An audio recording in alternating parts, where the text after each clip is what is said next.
Hello everyone, Bashar here. We are together with another Grim Dawn video. This time I want to show you what the Crucible is and how it's played. So Crucible is a DLC that can be bought and it's quite cheap. It varies, but it's a few dollars, euros, liras, etc. So the Crucible is arena mode where you will be fighting against increasingly difficult waves of monsters. You can select the Crucible here. That's why I moved the camera upright, by the way, so you can see it. So you can either choose main campaign, which is the main game, obviously. There's a custom game and there's the Crucible if you have the Crucible, and you can select the Crucible of your choice or just go for a random one. I have tried these guys and I advise you to go for the Crucible of the Dead because it's the smallest, the others are bigger and you have to cover more ground to reach the monsters. It has 3 difficulties just like the normal game. Instead of normal we have aspirant, instead of elite we have challenger, and instead of ultimate we have gladiator. I don't know why they just didn't say normal, elite and ultimate, but there we are. I suppose it's because of the unlocking mechanism. So in order to unlock, show you now, in order to unlock higher difficulties, you start with aspirant, obviously, and after conquering wave 100 you are allowed to play in challenger mode, and after conquering wave 100 in challenger mode you are allowed to access the gladiator difficulty. And it doesn't go up infinitely, actually. It stops at wave 170 if you have purchased the Ashes of Mammoth expansion, and if you haven't it will stop at 150. So once you are in there, there are several NPCs. Let me show you. Lokar is the obvious main guy here. We have the regular vendor here, which allows us to buy these merits. I have shown this before.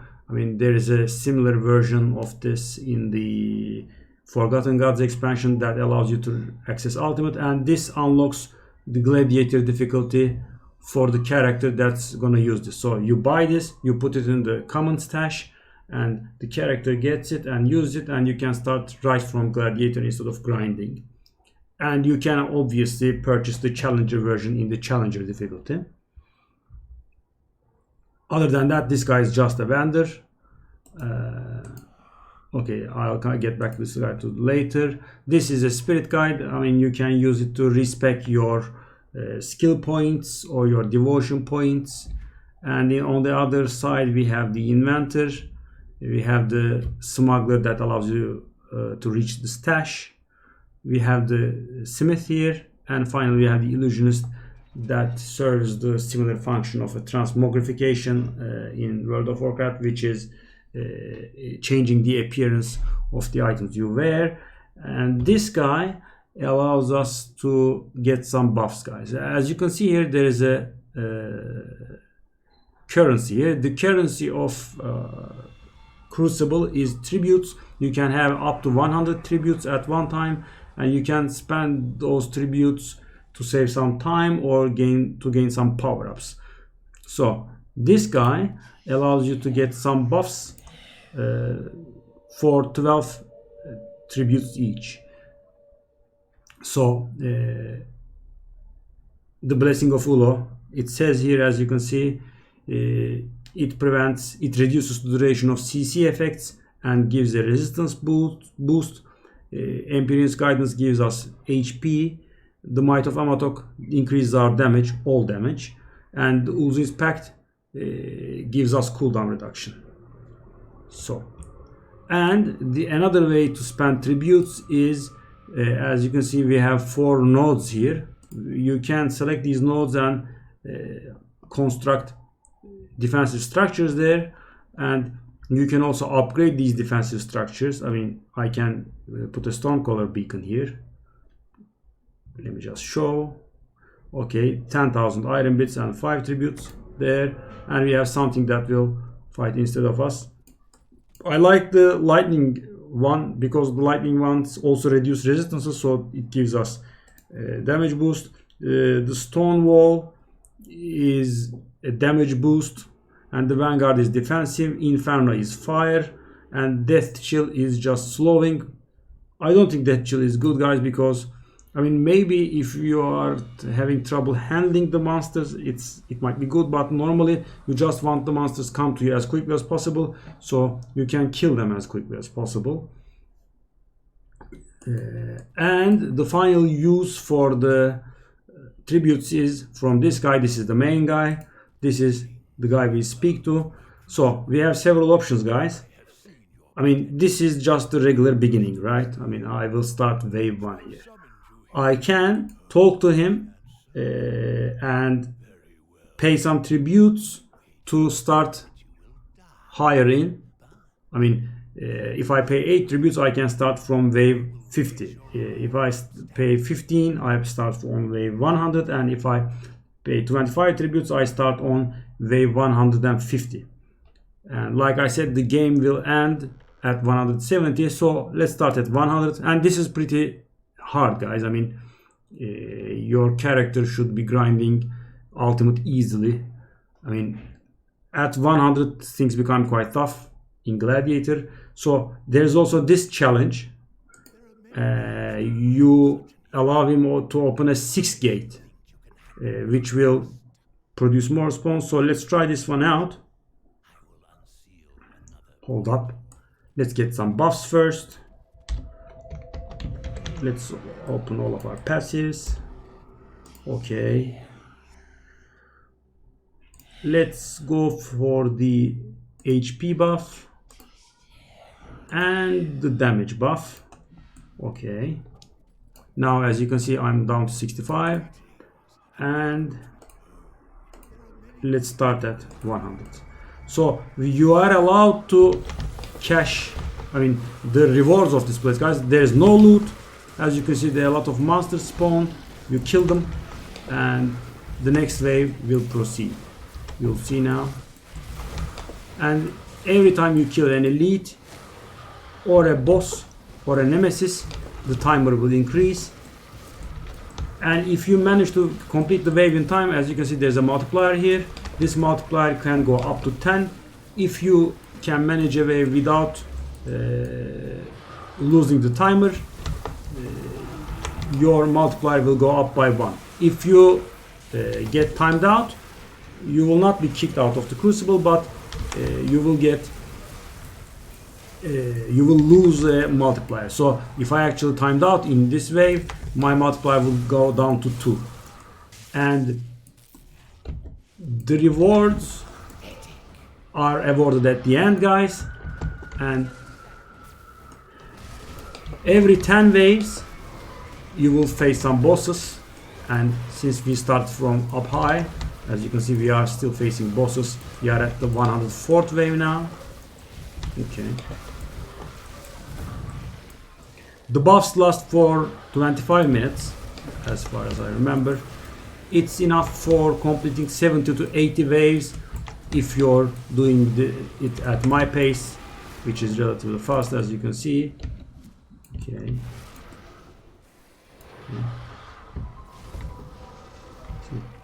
That's why I prefer this Crucible, guys. It's small. The others are much bigger, and the monsters take much longer time to arrive to your location, and there are a lot of pillars in the other ones, and the game's AI is a bit weird. For example, the monster just stands here when there's a pillar between you and the monster, and he keeps firing projectiles at you. He doesn't hit you, but he doesn't come towards you either, and you are just wasting time. So we are at 108 now, and at 110 the boss will come. After that I will be given the option to stop or go on. I'll show you now. 109. In some waves there are bosses, as you can see, as the challenge keeps increasing, and right now I will be able to tell for sure at the boss wave I think it's harder than the base game itself. No, I'm not sure. Okay, this is still not at the ultimate level, by the way, guys. This is slight. I'm just talking about the HP and the damage. So the HP and the damage of the monsters is still not at the ultimate level, because normally Nemesis have 4.5 million or so. So as you can see, we have been awarded some tributes, and at the end of the run you get a lot. If you are playing hardcore, if you die in here, your journey is over. If you are playing softcore and you die, that marks the end of your Crucible run, but you will be awarded some compensation, but of course the reward will be much lower. Okay, let's do another wave. And as you can see, we have some mutators here. Mutators start after level 30. If you complete level 30 and want to go on, a mutator will trigger. Mutators are abilities, I mean negative modifiers for you or positive modifiers for monsters. Yellow ones are for you and the red ones are for monsters, for example, as you can see. But it's a bit weird.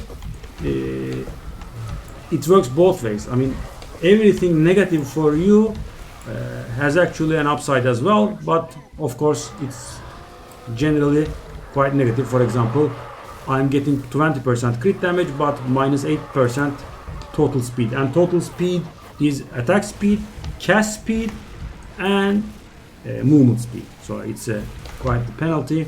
And we have the monsters ignite. The monsters have cooldown reduction and casting speed bonus, and they deal additional either damage. And these reroll. So at level 30 you have a mutator. Oh, these are doing serious damage. I have to be careful here. Okay, go down. I mean, of course I could just kite and fight them one by one, but I can take it at this point.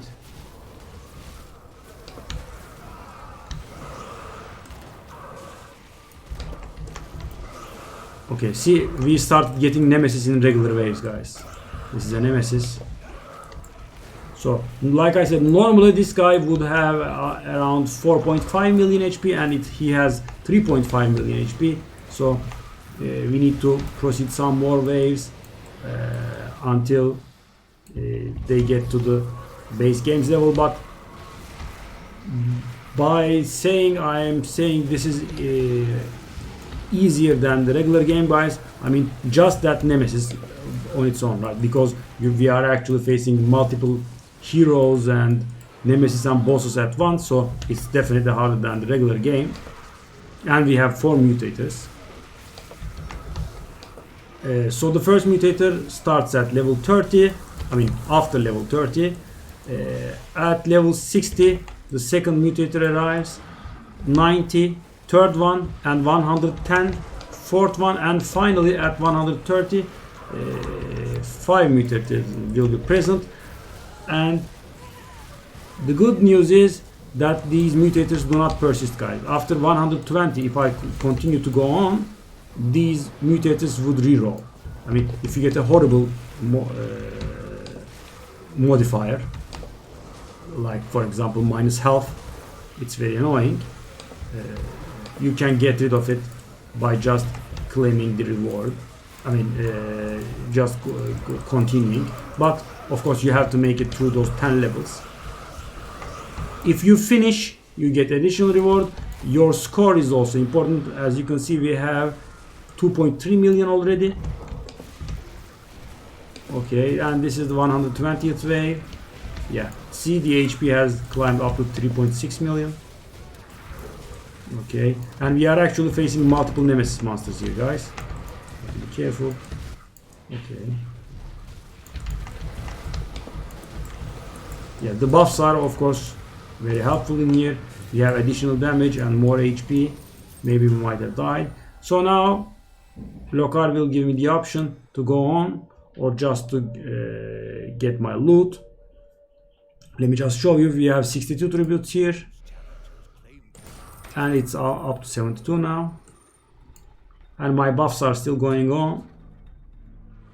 Yep, there's my loot. I'll just open it all. I mean, you are getting a combination of components, legendaries. I have a lot of recipes, so recipes are pretty rare for me now. I'll just grab the epics and legendaries.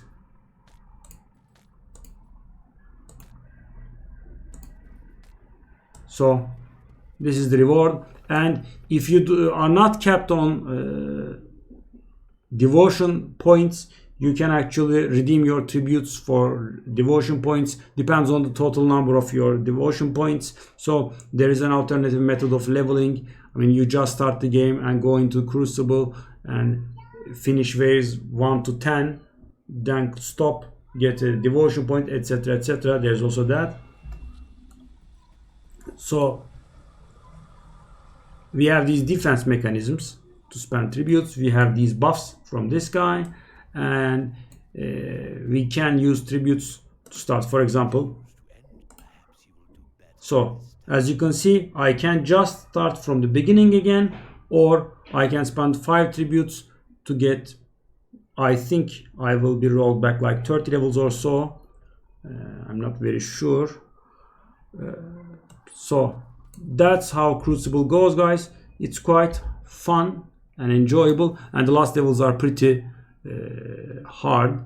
I mean, I definitely advise you to get all 4 buffs if you want to go to level 170 in gladiator difficulty. With a proper build, it's easy. I mean, it's quite easy to master. So that's how the Crucible rolls, guys. If you have any questions, feel free to ask them. I'll try to answer to the best of my ability. I'll see you. Bye bye.